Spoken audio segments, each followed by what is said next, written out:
Hello and welcome to the Cobra Class 4 user guide video. My name is Chris Andre and I'll be your host today. At this time you should have watched the setup video and have your machine completely assembled.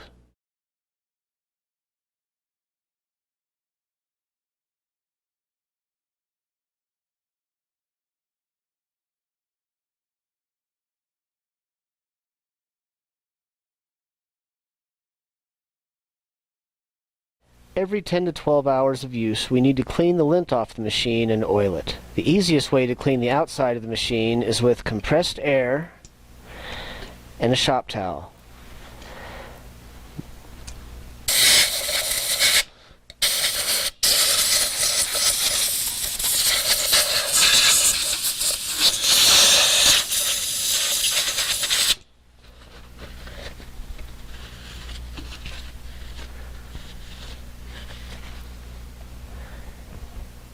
Now the bobbin shuttle.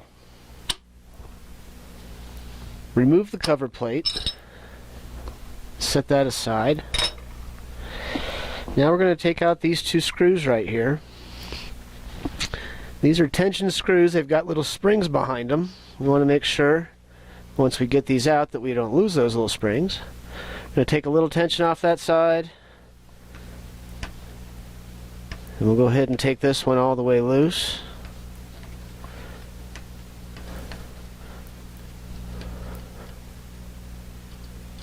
Keep that handy.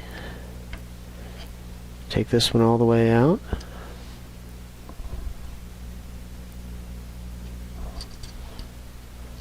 Okay. Now to remove this is pressed in a little bit. This cover, we're going to get our screwdriver and there's a little slot right there. And instead of prying, we're going to twist that cover out of there. Lean it back and that shuttle comes right out.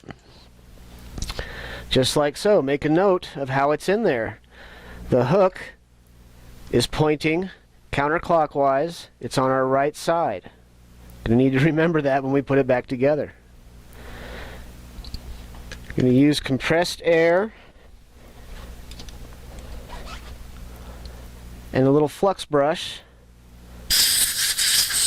Kind of get in there. Knock any big stuff kind of loose, any little stubborn bits. Okay. We're going to inspect this. You're going to get a lot of buildup in this little hinge area right here. You're going to get a lot of buildup generally in this little gap right here. Again, blow that out. Okay. Take this out. We're going to check, make sure nothing's in our race. That's where our parts move. We don't want to use any solvents in here. We don't want to, strip any more oil out of there than we have to. Okay. So now we're going to put that back in, just like it came out. Alright. I'm going to take and put our screws back in so we can use them to align to the holes to make sure we get it in there just right before we press it. Okay.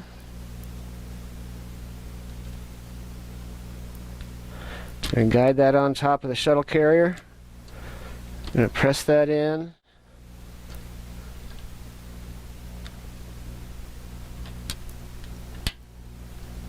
Just like so. No tools, no hammering, just use my thumbs, pressed it in there. Springs down in there, we're going to go ahead and just run our screws back. A little bit too much there. I want to get this one going before I snug that one down. Keeps things from binding up when you're pressing parts together like this. Snug, not tight. Go ahead and bring that back down. There we are. Now we can put our dust cover back on. And we are good to go.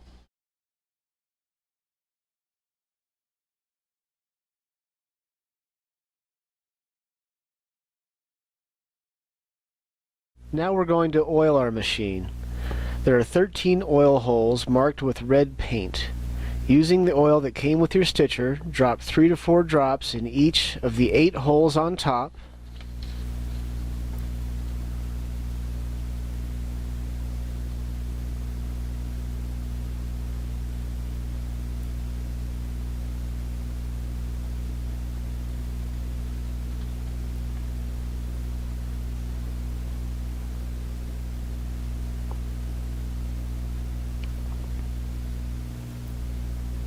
The 3 holes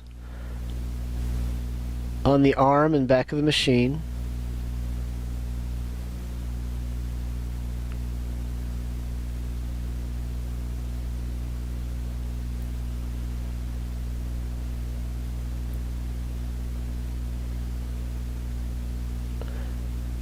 Always wipe your machine down after you're done.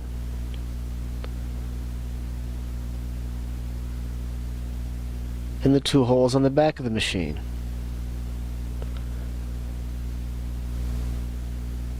This needs to be done about every 10 to 12 hours, just like the cleaning. It's best to just do them at the same time. Clean, then oil, and then stitch.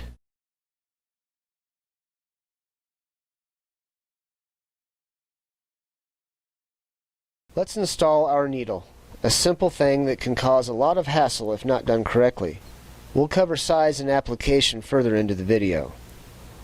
Alright, here we've got our basic needle for our stitcher. This is a 794 style needle. When you're buying needles, regardless of size, you're looking for a 794 style needle. Alright, you can see that little flat spot right there as it goes by as I'm rotating it around. That is the kerf. The kerf is where the hook in your bobbin assembly goes by and catches the top thread. It needs to point directly at the back of the throat of the machine. We'll get to that here in just a second. I'm going to turn it around. You can see there's a groove right there. That groove is where the thread hides as it's going through your leather, so it doesn't wear your thread through. This goes to the outside of the machine. Ensuring the power's off, let's go ahead and install our needle. Here we see the needle arm extended out a bit. This is our needle set screw and our needle sight hole. And bring that back up, make a little space for ourselves. Going to install our needle with the groove pointing out. It's very important. That groove is pointing out, straight out. Can't be off to an angle this way or this way. It needs to be coming straight off the end of that machine, pointing straight out. Okay? I can see through my sight hole here that my needle's all the way in. I'm going to snug that screw down. Jam it in there, just going to snug it down. And our needle's installed.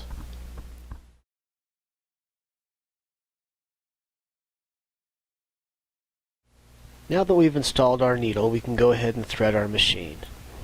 First, we're going to take our thread and run it through the eyelet in the thread stand arm and pull it over to our first tensioner.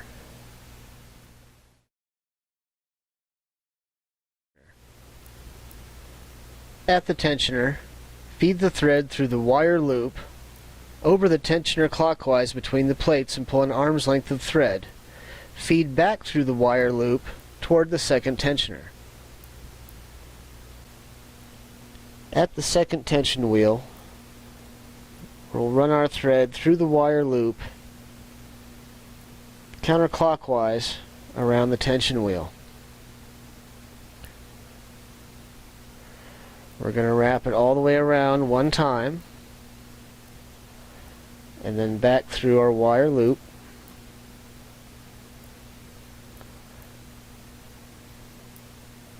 Through our little slack spring here. Pull our slack out.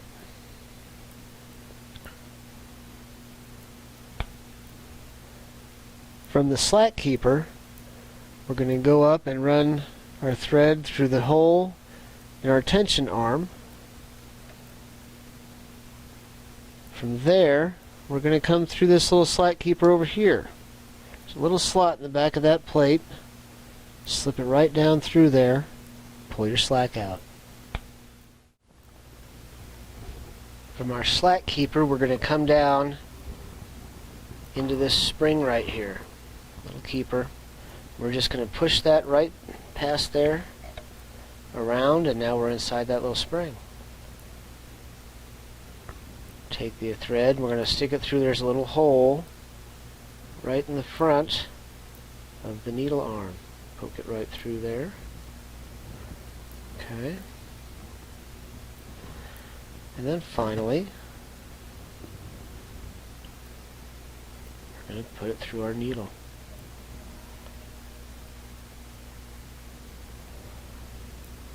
It's very important, of course, that we take our thread from outside to inside through the eye. We don't want to wrap around anything or twist anything. Straight through the hole, straight through the eye, and out.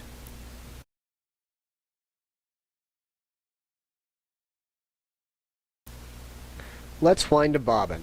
Preferably, we use a second spool for our bobbin thread.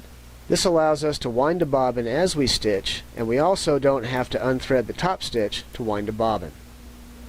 We're going to take our thread through our bobbin tensioner.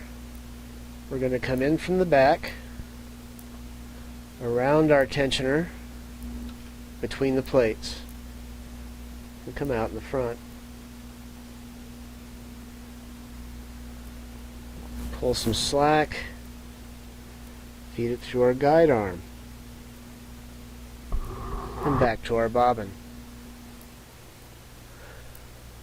We're going to install the bobbin on the winder by locating the hole in the end of the bobbin with the pin on the winder. We're then going to take our thread, run it through the other hole,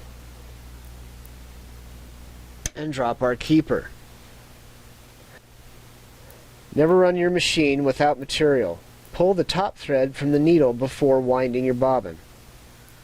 Keep tension on the tail until the wraps come back to hold it in place.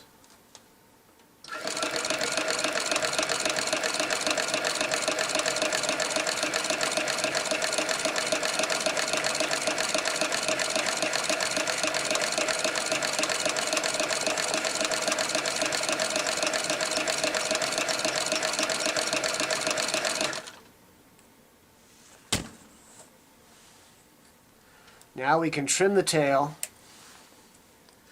rethread your needle, and go back to stitching.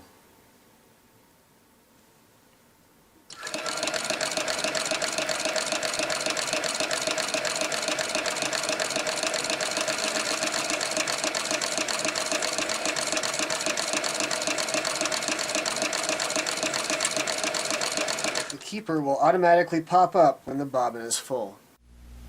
It's important to note that the guide arm needs to point directly at the center of the bobbin. If you find that thread is building up on one side or the other and leaving a hollow spot, you know your guide arm is pointing at the high side.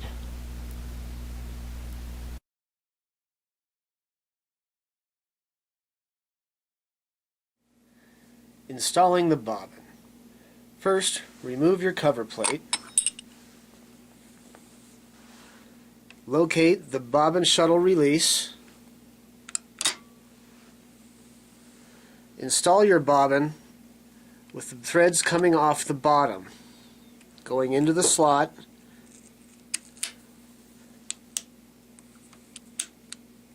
I've pulled my thread down into the claw. Pull a little bit of thread out. I'm going to grab my top thread, and we're going to get that thread, bottom thread up by using our hand on our hand wheel. No power. And we're going to bring that right around and pull it out the top.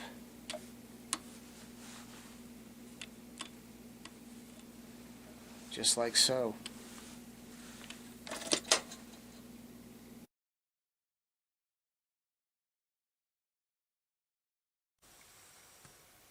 First, we'll talk about needle tips. Most, if not all, stitching in leather is done with the chisel tip. The chisel tip cuts the cleanest hole and produces the same diamond-shaped hole as a stitching awl.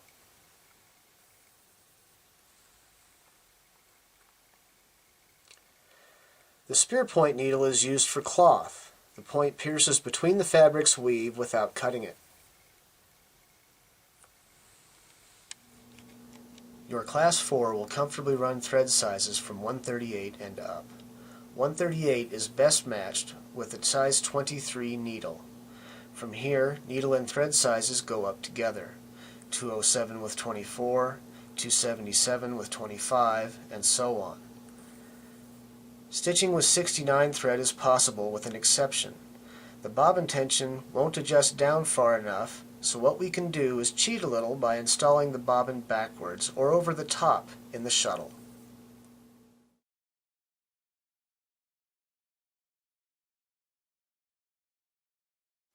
Stitching is a combination of function and aesthetic, which leaves a lot of room for argument. Ask any 10 makers for a formula and you'll likely get 12 different answers. What I'm looking for in a stitch is proportional balance. Here we have an example of 277 thread and 4 different stitch lengths in 14-ounce leather. To me, the 4 stitches per inch looks a little out of proportion. The stitches look like they're stretched out between the holes. Just doesn't quite look right to my eye. The 6 stitches per inch, this is what I use the most. It's what most makers in my experience, use. 5 to 6 stitches per inch. The proportion looks right. 9 is a little too close together. The proportion's going the other way now. If we were going to use an 8 or a 9 stitch per inch, we would probably go to a 138 thread to keep our proportion correct. 18, this is an extreme example. The machine will do it, but what we've done here is created a perforation. We took and bent this a little bit back and forth. It was a piece of working gear. This would easily tear out along here. There's just not enough material left to hold itself together. One could say the same for 8 or 9 stitches per inch with this heavy of thread. Might have the same challenge. Again, we want to go back down to a smaller thread, smaller hole, to keep the proportions right. You'll notice I'm using a 207 back stitch. A lot of makers will use a smaller back stitch just by one size. Keeps the back stitch looking more clean, a little more tidy, doesn't stick out as far, just a little bit nicer finish.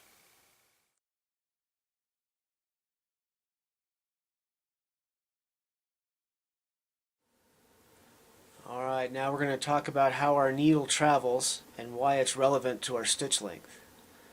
As we're going down, you'll see it moves forward. See, you can see the foot and the needle move together, and they're coming in front of the presser foot, moving forward. It's going to get to the bottom of the stroke, and it's going to slide back. It's going to come straight up, and then it's going to go down forward again and catch our leather.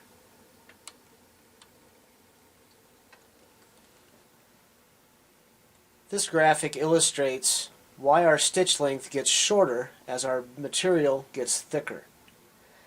As we've seen, our needle path comes straight up and then down and then across and then straight back up. So it moves forward right here. Because of the arc that it's moving on, it doesn't come over here and come down. It comes down through the middle. So we can see by the path illustration that up here at 3/4 of an inch of leather, our stitch length is going to be about 1/3 shorter than it is down here at 1/8 and 1/4. So anytime we're stitching thick material, we need to run a test and see how much shorter our stitch length is going to be and adjust accordingly.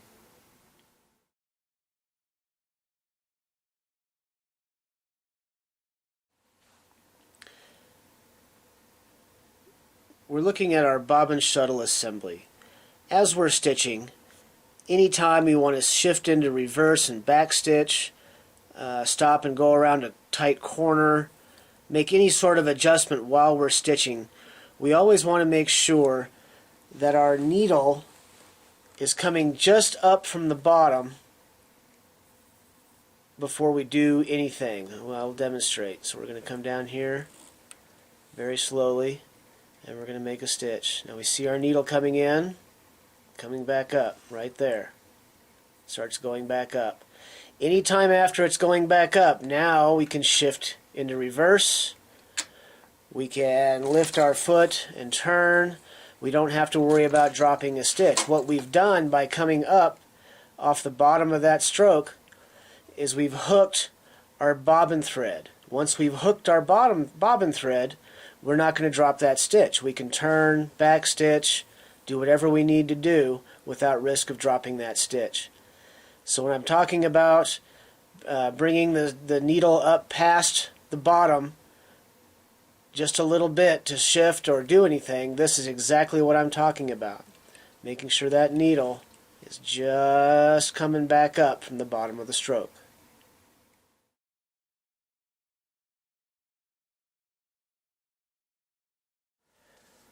Stitch length adjustment and forward and reverse are done here.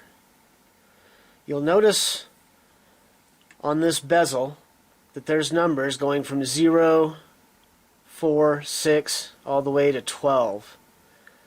These numbers mean nothing at all. Not sure why they're there. Ignore them. For anything more than just simply a reference point on the scale. I have mine set at 6. At a 1/4 inch of leather, the 6 actually works out to about 6 stitches per inch. As we go up, our stitches get smaller, increasing the number of stitches per inch. As we adjust and go down past, we get fewer stitches per inch. Wherever we're at, if we go all the way to the top of the stroke, we will get the exact same stitches per inch in reverse.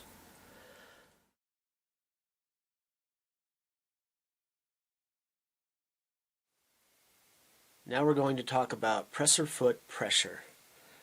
This is our presser foot, the outside foot, and it's the one that holds the leather to the machine. It pinches it in there. We can adjust how much pressure the presser foot applies using this knob. The presser foot pressure adjustment knob is located directly above the presser foot itself on the top of the machine. I have it adjusted to where the top of the knob is about 1 inch off the top of the machine. This works for just about everything I do. I don't think I've adjusted this knob since I've had the machine and put it where it is. If you think you need to have more pressure, you screw the knob in, and if you need to lighten it up, you take the knob out some. But generally a good place to start is about 1 inch from the top of the machine to the top of the knob.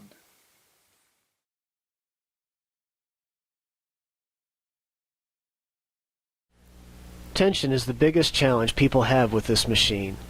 First, we need to appreciate that this machine was designed to sit on a factory floor, stitching one thread, one tension, one weight of material all the time.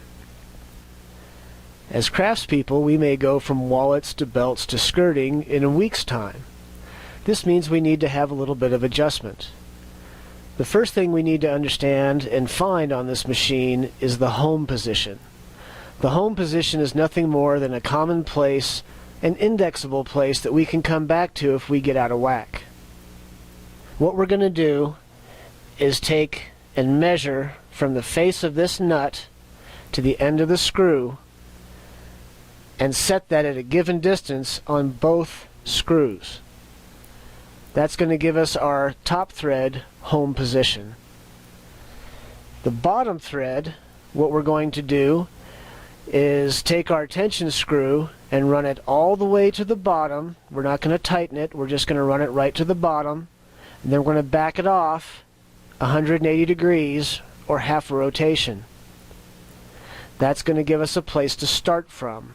We get out of control, we lose our way, we can always come back to those positions and have a place to start and adjust and get our tension.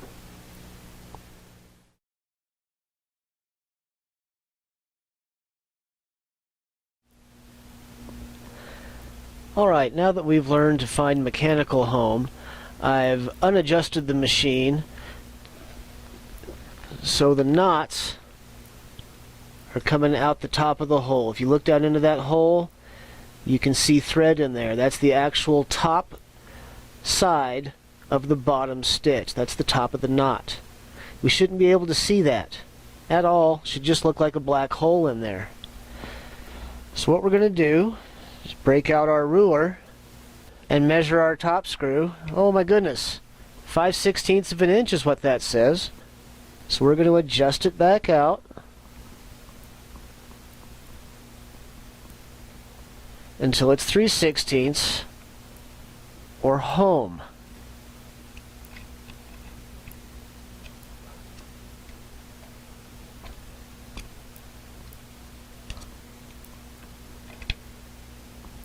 Sorry about the top of my head again.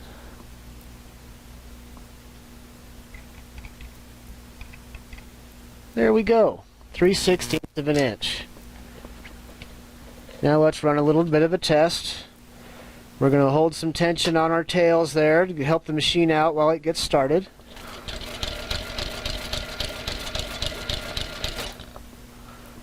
And use the hand wheel to bring my tension arm back up to the top, finish tying the knot on that last stitch. I'm going to pull slack out with my right hand right after the tensioner. I'm going to pull the work out the back so I don't put any undue pressure on the needle. When I lifted my presser foot here, it took the tension off of our top thread, helped us pull it out a lot easier. Okay, cut the tails off here.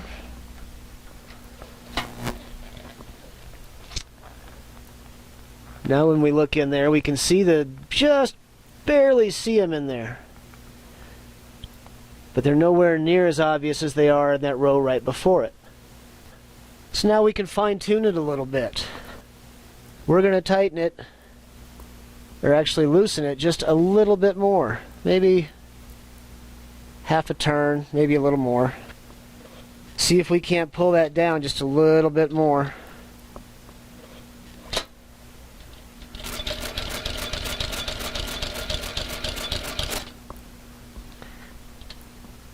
Finish tying our knot, step on the presser foot pedal, pull our slack, cut our tails off.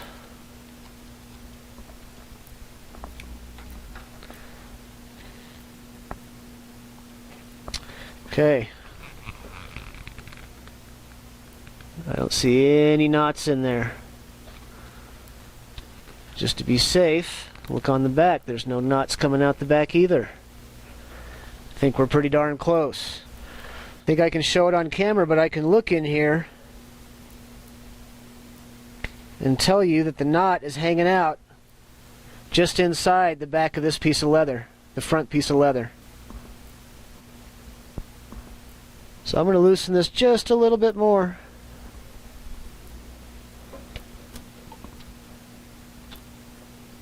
Let that knot fall back a little bit farther into our leather.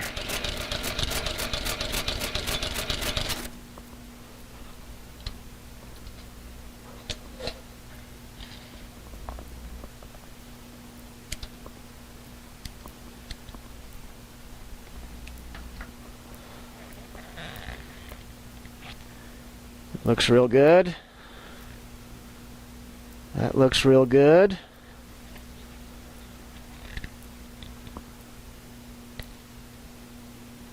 And the knots are just inside our bottom piece of leather. We're now ready to move on to a project.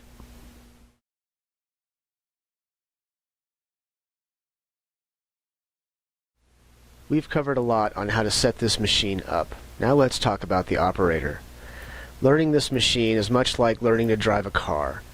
When you first drove a car, everything was new. You had to use both hands, both feet at the same time. Things were coming at you really fast. Your muscle memory wasn't built in.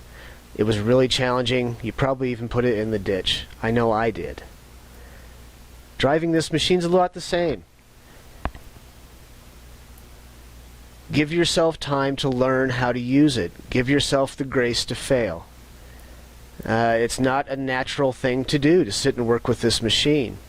You have to teach yourself to do it. Much like any tool in the shop, driving a car, any piece of equipment, it takes time to build up the muscle memory and the confidence and the comfort with the machine to use it well. Start your machine speed slow. Set your motor at maybe 1 stitch per second. Stitch with it, backstitch with it, go around corners, play with it. Burn a whole bobbin's worth of thread at 1 stitch per inch. By the time you're done with that first bobbin, you'll be bored out of your mind and you'll be ready to go faster.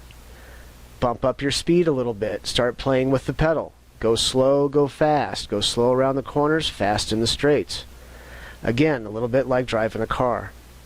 If you give yourself the time to learn the machine, burn up maybe 2 or 3 or 4 bobbins worth of thread before you start your first project. You'll have a lot more success and a lot less frustration than if you're burning good leather day one. What we're going to do next is go through several examples of how to use the machine, how to stitch, techniques while you're stitching, how to use the different feet and accessories. We're going to have a much better time than oiling and maintaining our machine.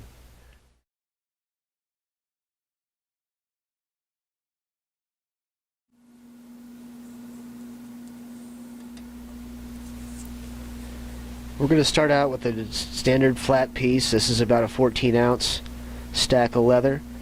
I'm holding tension on my threads while I get started. Just the first 2 or 3 stitches there.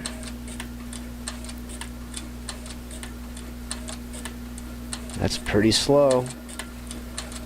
Putting my finger on my right hand down there and using that as a fence. Now what I'm looking at is the space between the inside of the needle foot and the edge of the leather. I'm keeping my stitch line at about 3/16, and I'm keeping the gap between the needle foot and the edge of the leather at about 1/16 of an inch. Alright, I'm going to pull my work out. I'm going to take slack up with my right hand. I'm going to reach around there, pull my slack, pull the work out the back just like we did before. Not going to cut my threads. So we're just going to start stitching again, so I'm just going to make sure there's tension when I start. Sorry for giving you the bird there, it's not really intentional. I'm going to take my scissors there, I'm going to give myself a little mark so I can aim at that. That's where I want to turn that corner.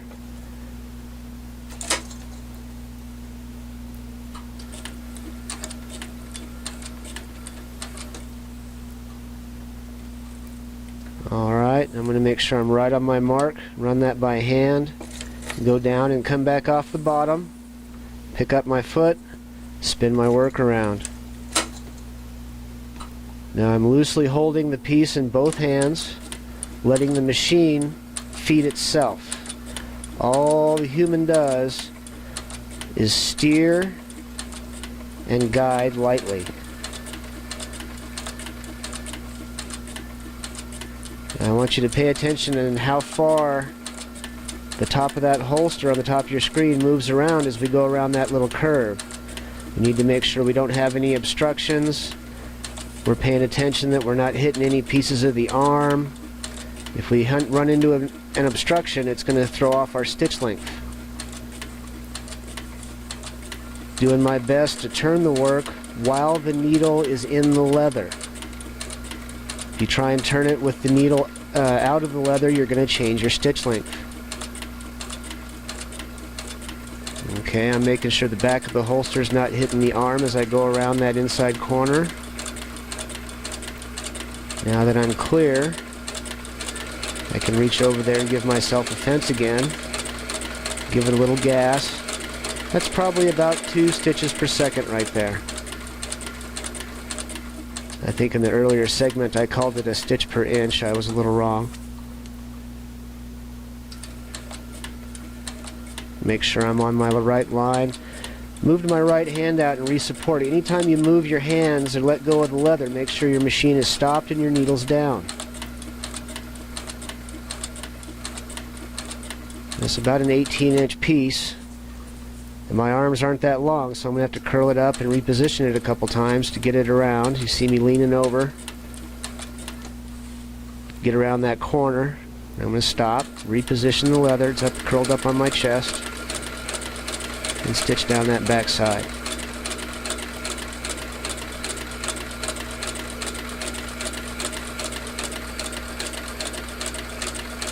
Lightly guiding with my left hand.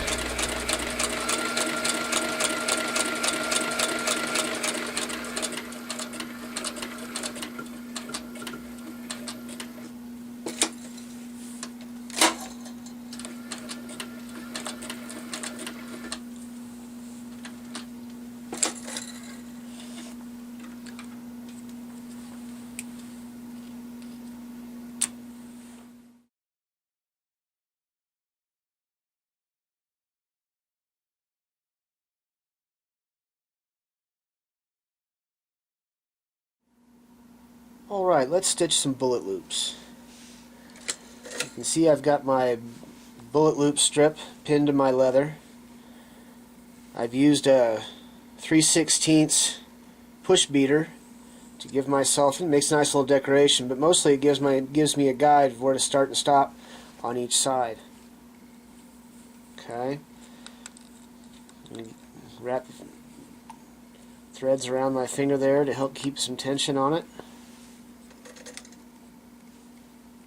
Now I'm going to backstitch over the edge of my bullet loop. Come up just a little bit. I'm going to shift, stitch to the other side.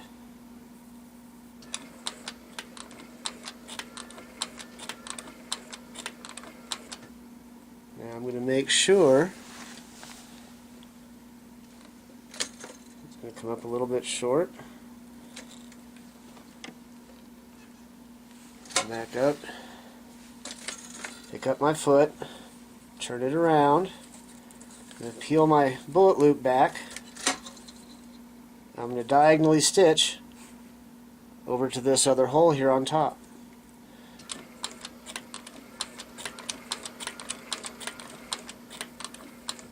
And again, I'm going to make really sure that I hit that exact spot. So I want my bullet loops to be parallel to each other.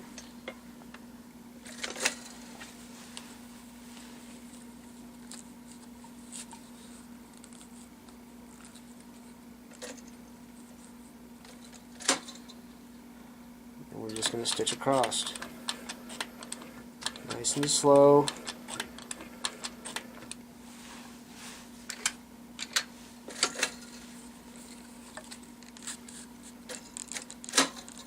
Back diagonal to the other side. We go diagonally instead of across top to bottom.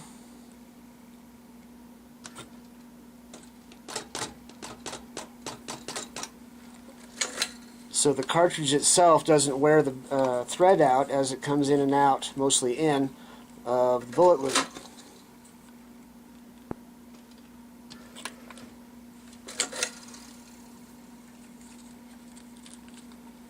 Just going to edit all that out.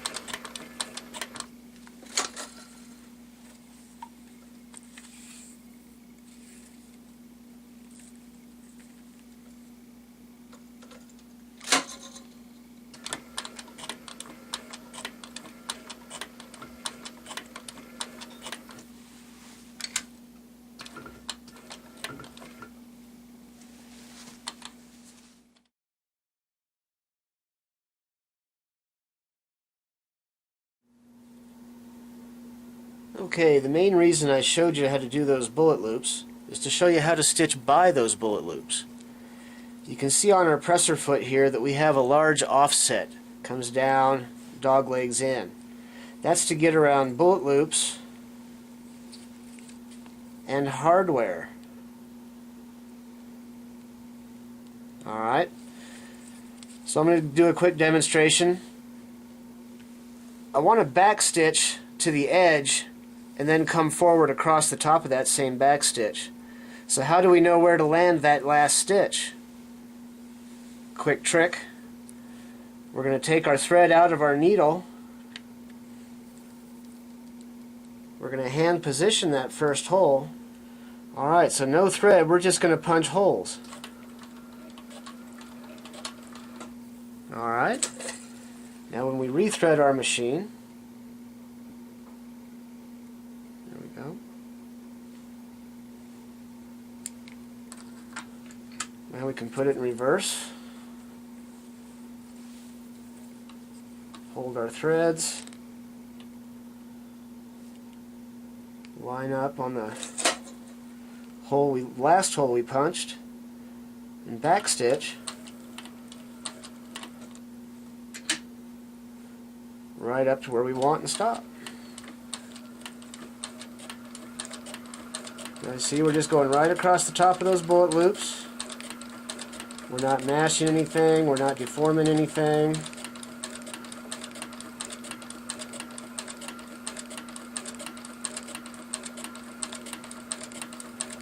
And right up to the end here.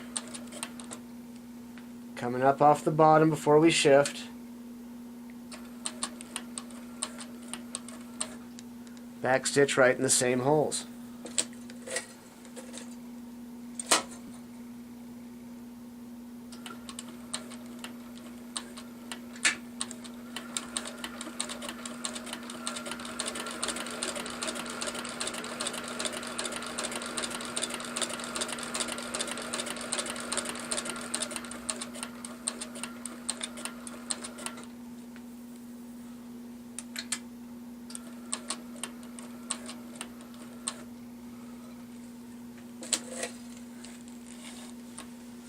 And there we are.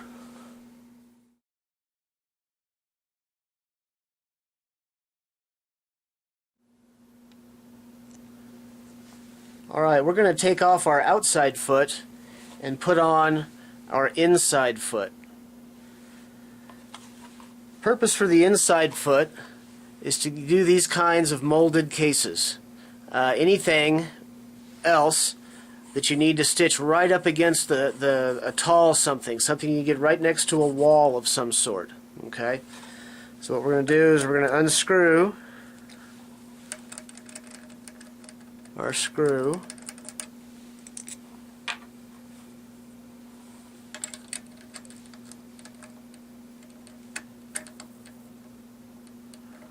And put that inside foot on.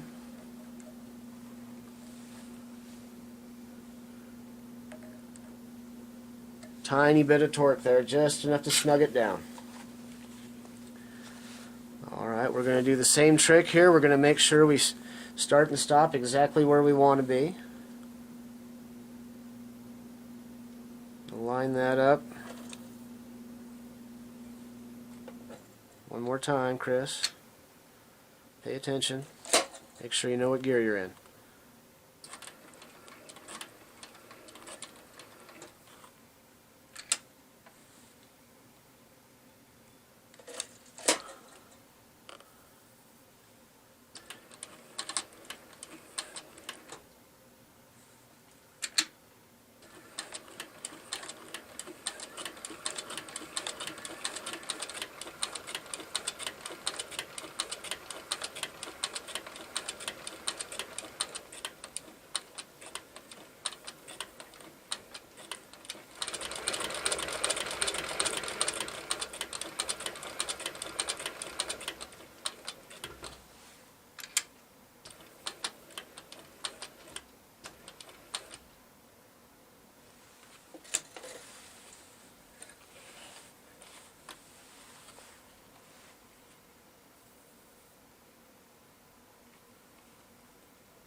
Alright, now we're going to talk about our double foot.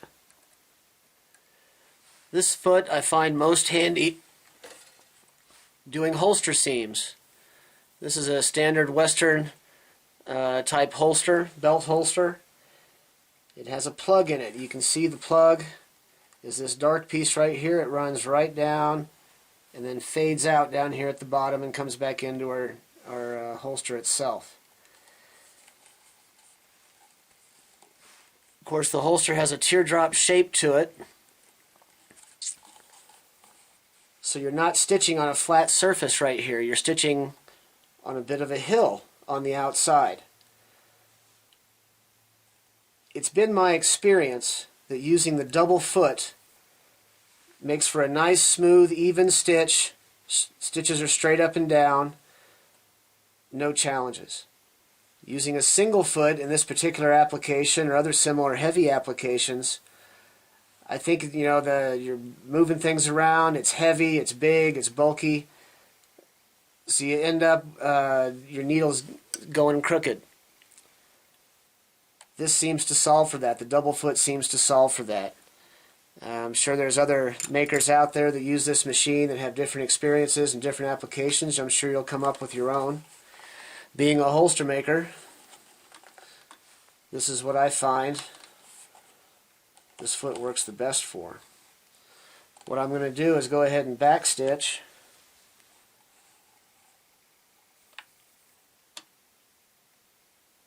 the toe. I'm going to use the stitches that are already there, the holes that are there from previous stitches, and I'm going to backstitch.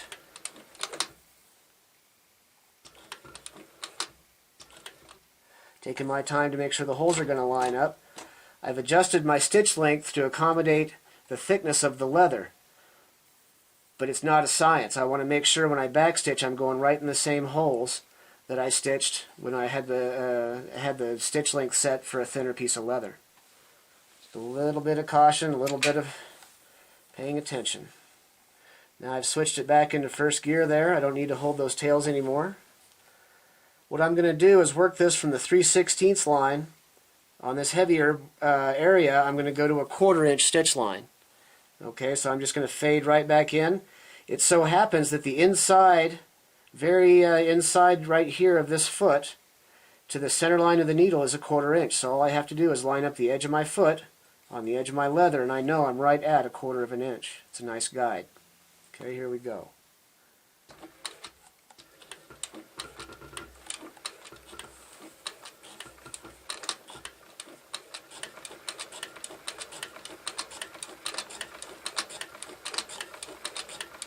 Now remember, we climbed a hill right there, where that piece was skived out in the middle.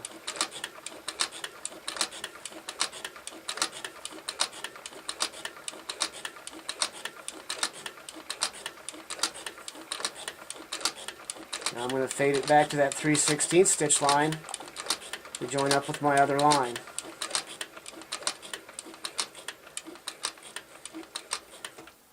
Right in the same holes. Alright, that thick leather, to get your presser foot to come up, you need to have your needle almost all the way out. But you want to leave it in there so you don't lose your stitch length. You go ahead and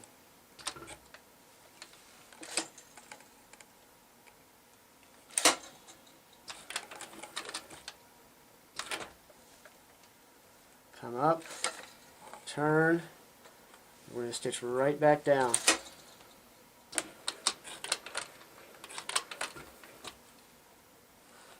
We're going to run out of bobbin thread. That's what we're going to do. Alright, what happened there when I started missing my stitches, when I turned the corner, the needle turned with the leather, which is my fault for not tightening that screw enough. Stuff that happens, you recover. So what we're going to do, we've pulled the erroneous thread out, we're going to start over. Since we're in a corner, we're going to start back a couple stitches from our corner, and we're going to stitch right around that corner and go back the way we came.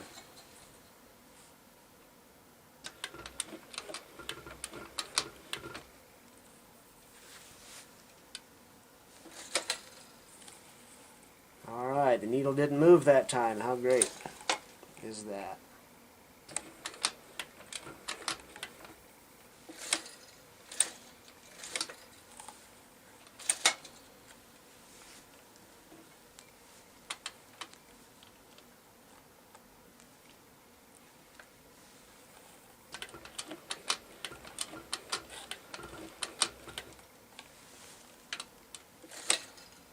just overstitch a couple. Lock everything in, and there we go.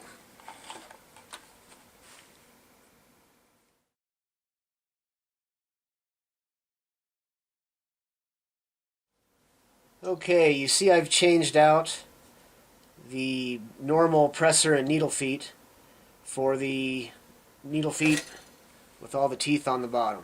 These big fat boogers. These are for doing sheepskin. Work pretty well on canvas as well. Canvas webbing. Okay. When we have all this nap up here and we're going to stitch with our stitch on top of the nap, we need to make sure we're using this to hold the nap down. We've replaced our needle foot with a big fat one. It has a hole in the middle. If you have that fork on there, it's just going to dig in and catch, and it's going to cause a problem. Okay, quick example on this.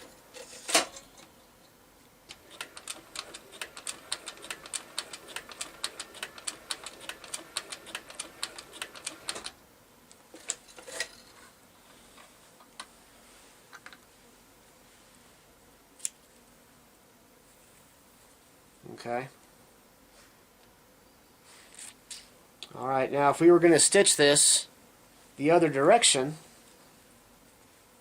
we'd have all our nap on the bottom. We'd be worried about it getting hung up in our bobbin assembly and our feed dog and whatnot. What we're going to do is replace that feed dog right there, okay, with this one. This one has the little teeth on it. It's going to help you feed. It's good for, again, for your webbing and whatnot. It helps feed that stuff through there when it's a little slick. And you'll notice it just has a little hole in it as opposed to a long slot. Again, that's to prevent the nap from getting tangled up in things and allows that needle to go back and forth through there with ease. We'll look at the procedure on how to change this feed dog out when we do our top stitch plate.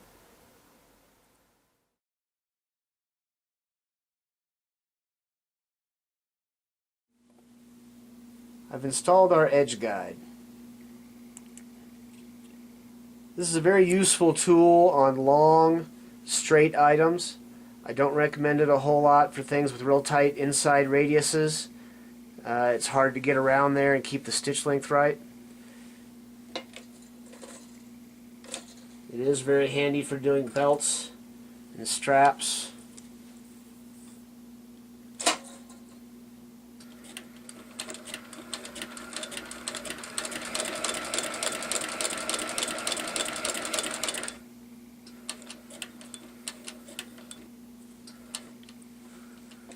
Okay. As an example, something that's kind of handy if you want to make rows of stitches. It's real nice to keep them even. Again, on long straight items. All those threads there so they don't get tangled up.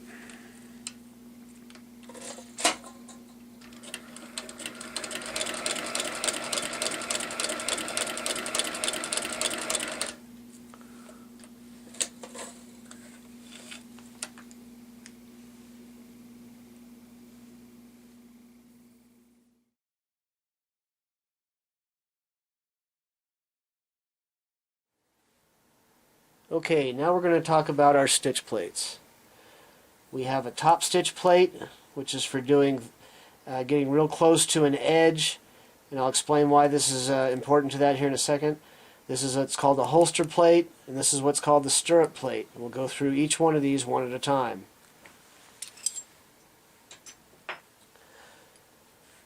Let's go ahead and install our top stitch plate. To do this, you can see there's no room for the feed dog to come up inside the plate like it does on this stitch plate. You can also see that this hole, this oblong hole in our feed dog, is wider than the one in our top stitch plate. What this allows us to do is stitch, if we use this kind of flouncy thin leather, it's chap leather here, and we come over here and we try and stitch real close to the edge, it's going to push the edge of the leather down inside that hole. It's not going to give us a very good stitch.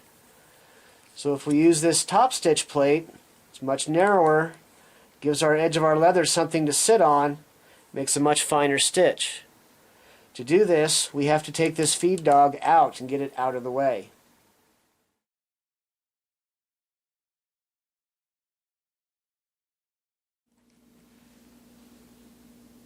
Alright, let's remove our feed dog so we can use our assortment of stitch plates. First thing we need to do is take the stitch plate off that we're going to replace. Take that off of there. Now when we remove the feed dog, we'll be taking it out through the top. I've got my shuttle positioned in such a way that I can access the screw with my screwdriver. To do that, we keep the tension arm all the way to the bottom, okay? And that'll keep that shuttle in the position we need it to be in to access that screw. See if we can do this without blocking the camera. Alright, so as I'm unscrewing the screw here, I'm pulling the feed dog forward. That way it kind of catches that screw. And if you do drop the screw down in there, just take the plate or the shuttle assembly off, and we pull it right out the top, just like that. Now we can install our other stitch plates.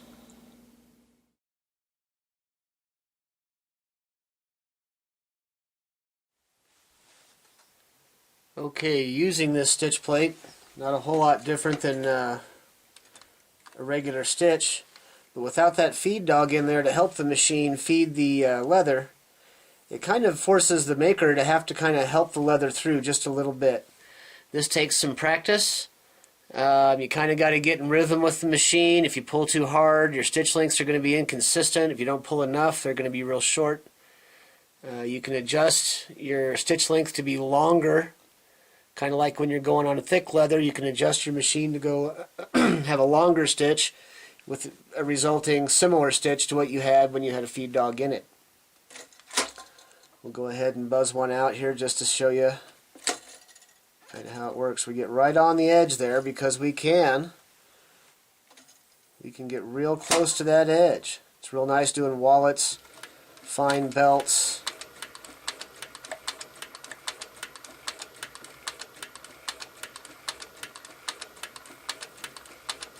Get right up close to that edge.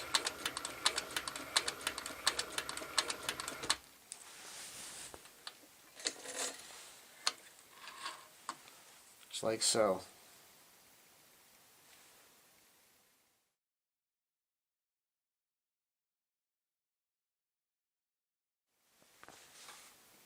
Okay, this is our holster plate.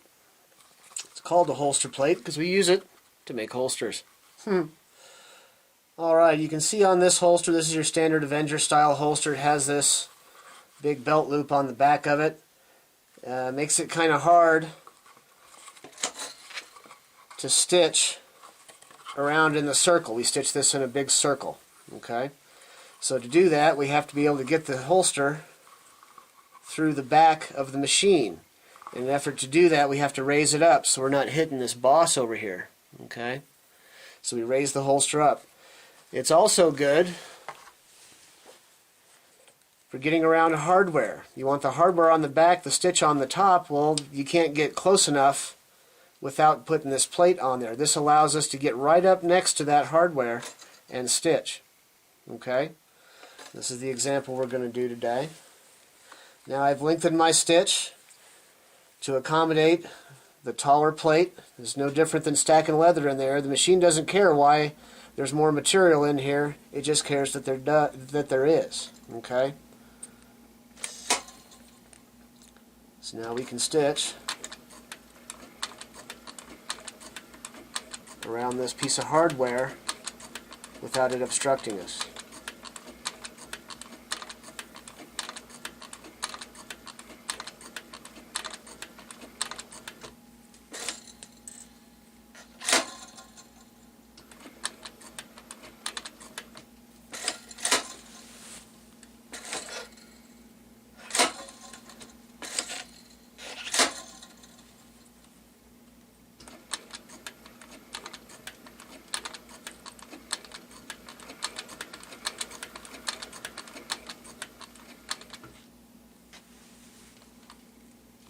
going to be just a touch long.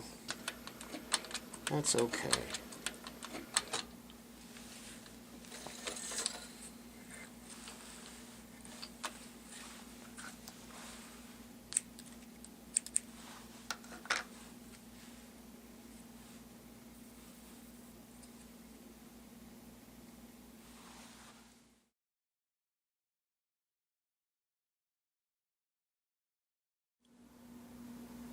Alright, let's talk briefly about our stirrup plate. We can see that it's fairly short this way. It's got a nice round arc on it here. What this is going to do is allow us to get into corners, okay, a little bit, and stitch around those corners. I'm sorry I don't have an example for you on this one. All the same rules apply, same rules, same techniques as the other plates that are missing the feed dog. This certainly, you definitely want to take the feed dog out. It'll crash together if you don't. But that is if you're doing gussets on a bag inside a stirrup, as the name of the part implies. This is what you'd use.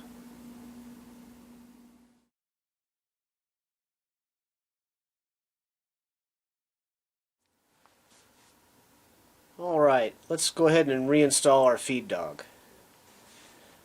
I have no plate at all on top of the machine right now. I'm going to install the dog from the top into the slot that it fits in.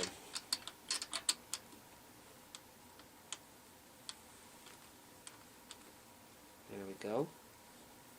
And it will just sit there and rest just like it sits right there. I've got a mechanical screw starter. If you don't have one of these, grab a magnetic screwdriver, something that can hold that screw on the end of the driver for you. You're not going to feed it by hand.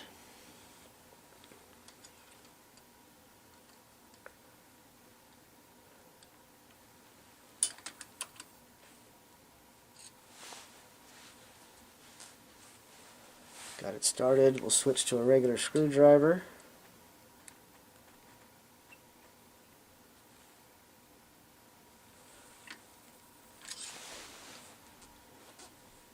Now we can reinstall our plate. And we're back where we were before.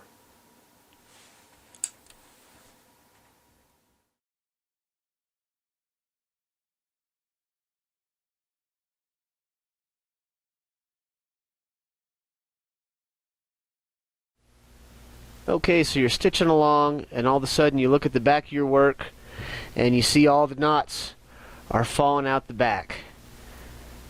What's likely happened is you've got a tangle in your bobbin thread, or your bobbin is simply just in backwards. If you put your bobbin in backwards, it's going to dramatically change the tension in the bottom, and it's going to make all your knots fall out the back. That's usually what it is. Occasionally, maybe a thread gets caught in the cover as you're putting it back on, something in this nature. Check your thread path on the bottom.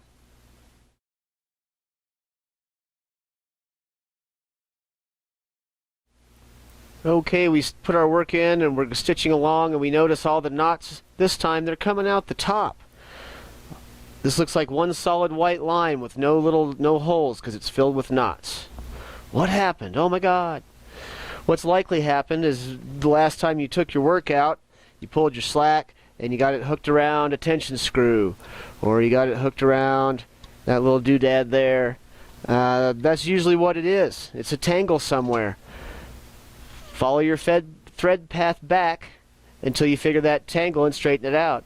There was an instance I was stitching along, and all of a sudden, in the middle of a stitch, the knot started blowing out the top. I look up and I actually see my spool hanging here off of a knot. Well, gosh, the weight of this spool is sure going to change the tension in your machine. It's going to cause all those knots to come right up on top. So if your knots aren't where they're supposed to be, you can see them. They were adjusted before, you haven't done anything to the machine, check your thread path.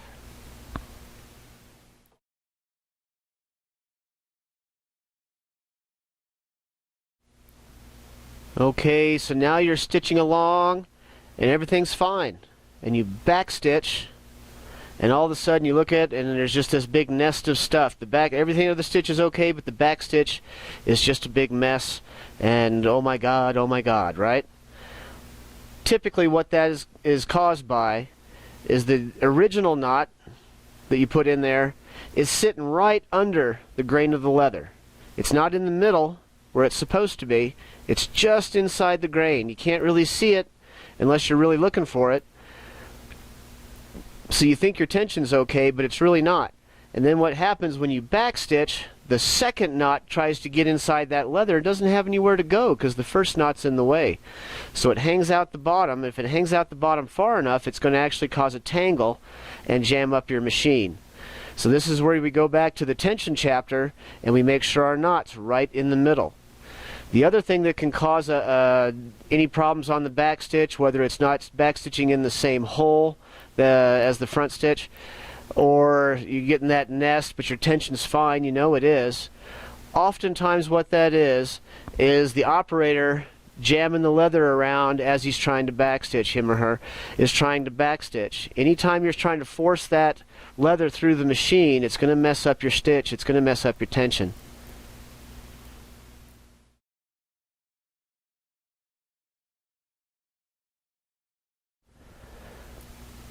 Alright, you've stitched your project, everything looks pretty good from the top. You take it out of the machine, you turn it over, and you notice that the distance from the edge of your leather to your stitch is considerably different on the back than it is on the front.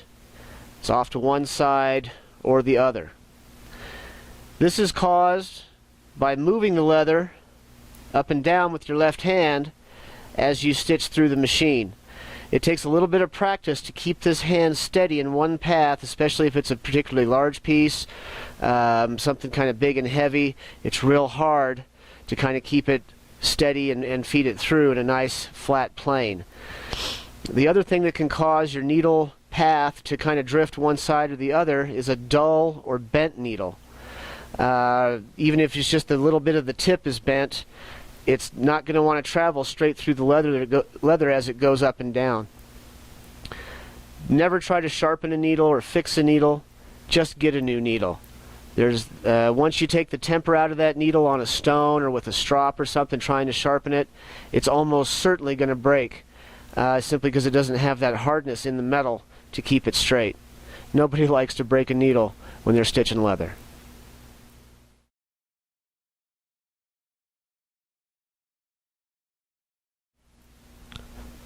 Alright, so we've sat down to stitch and your needle won't penetrate the leather. Maybe it's sitting on top, maybe it gets stuck, won't go through there.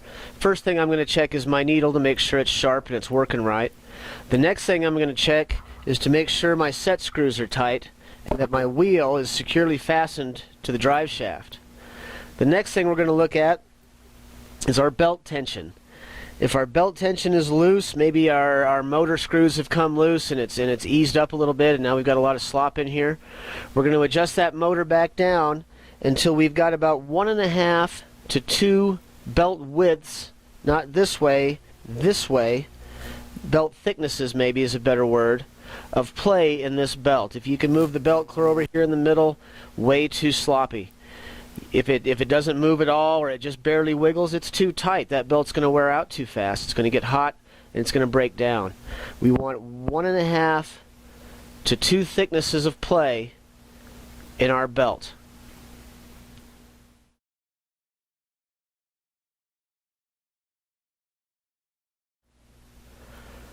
Alright, for some reason your machine doesn't want to pick up its stitches. It's just poking holes and threads are popping back out. It's not picking up the bottom stitch. It's not tying knots. You're dropping stitches. Like we saw when I was doing the holster seam earlier and I turned my work and the needle wasn't quite tight enough, the needle turned with the work and all of a sudden we started missing stitches. It didn't hook the bottom, or the bottom didn't hook the top thread. That's just a matter of adjusting your needle. Occasionally it gets put in backwards. You're certainly not going to pick up a stitch if your needle's in backwards, or if it's not, square like we talked about in the beginning of the video. It's just a little bit crooked. It's just an adjustment you can make. Now, if you've previously crashed the machine, you've done some of the things we've talked about. You've tilted your work side to side, and the needles come down and crashed into something metal down inside of our shuttle assembly, well, then you probably have knocked your machine out of time. So what we're going to have to do is learn how to retime our machine, reset all the mechanics on the machine to make sure that it stitches like it ought to do.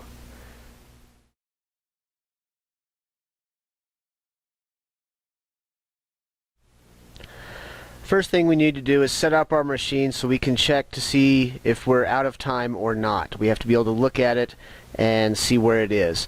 The first thing we're going to do is set our stitch length indicator to 0. You see I've put a little mark out here, got a little mark on the side to make sure I'm right where I'm supposed to be. We're going to set that at 0.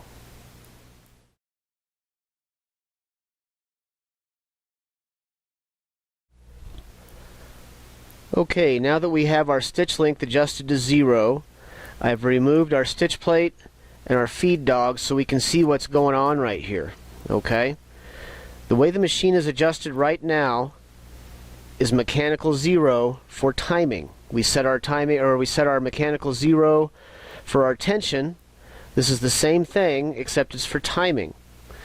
Now, you can see that hook going by there. Alright. So once that needle comes all the way down to the bottom, about right there, there we go, we're going to bring it 3/16 of an inch further. So the needle needs to come up 3/16 of an inch, which is about that far. Okay. I would take a ruler. If I was setting this timing, I would actually have a ruler out here and measure from the bottom of where the needle goes into the needle arm to the surface, just to make sure that that's moved 3/16 of an inch. It's a pretty critical dimension. You can see the hook is right at the back side of our needle. It's not in the middle of the needle, it's not in front of the needle, it's right at the back side. Okay? That's where it's supposed to be. If you look down inside here, you can see the eye of the needle.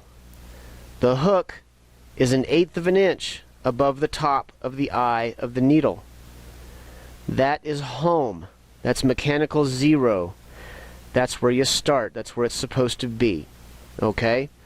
Now if the hook were forward or behind our needle, we would have to adjust the arm that's inside, or the rod that's inside of our arm here. If the hook is correct, but the eye of the needle is more than likely it's going to be high if it's out at all, that means that the arm itself, the needle arm itself, is pushed up inside of its adjustment, and you have to adjust the needle arm and not the cylinder arm. Okay, we're going to see how to do both of those next.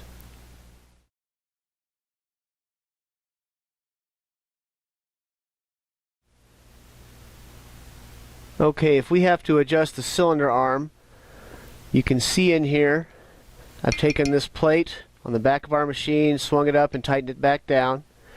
Look in there, you can see a big old Allen screw right there. That particular Allen screw is what we're going to loosen to adjust our machine. Once we loosen this, we've disconnected the cylinder arm from the drive mechanism. Then all we have to do is manually move the arm until it's lined up on our needle like I showed you in the last scene, and tighten it back down. Give it a test, make little adjustments, tweak it in, tweak it in, tweak it in. When the machine's running, tighten everything down, put it back, and you're done.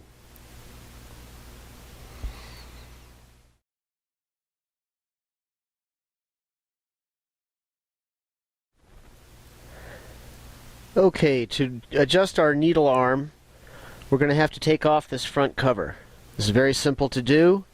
It's literally just these two screws, and the entire plate is going to come right off.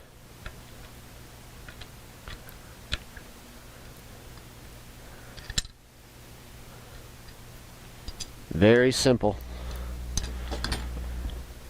Now the screws that we need to mess with here are right here. We're going to zoom in on that. The screws we need to adjust are these two right here. It's simply a matter of loosening these screws and adjusting the entire arm until our eye of our needle is 1/8 of an inch below the hook, just like we showed before. When we reinstall this front cover, we need to make sure that that little lever is inside of those discs. We slip it right on. There's a little pin that slides onto, and we simply screw it back in place.